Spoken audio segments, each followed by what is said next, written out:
The only comment I would make on this essay is that, as I wrote in an article, a series of articles which you can find, Wealth and Religion on meaningfullife.com, is that you don't necessarily have to stick to the strict socialism, because on the contrary, the Torah does not advocate the deprivatization of property.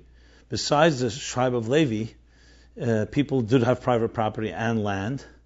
So it's a combination of having individuality plus the values and qualities of socialism, which is the charity that we give both to the community, to the individuals, and so on.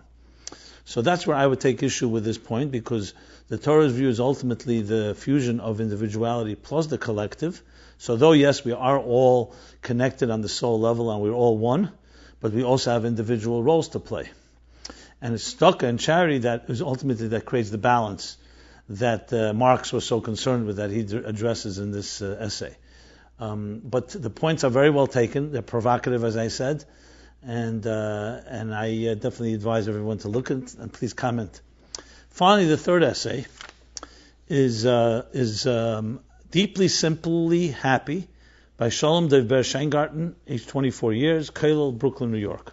This is a Hebrew essay, and its discussion is about simcha, finding joy and satisfaction in this world.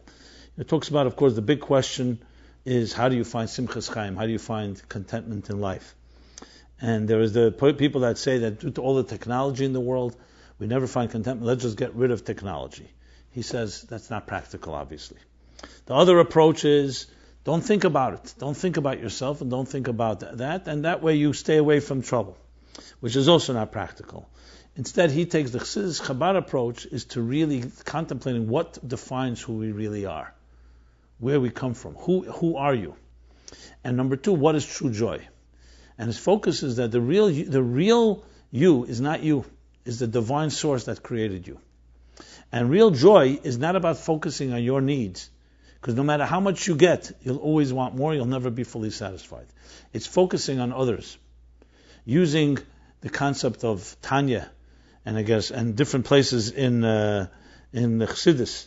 He brings different sources based on Vaychai Yisora Tovshin Yud Beis, and other Maimer of Kate Som Lachesher Tovshin Chavdalet, talk about the idea of the bittul necessary and not focusing on oneself is the key to really finding true joy.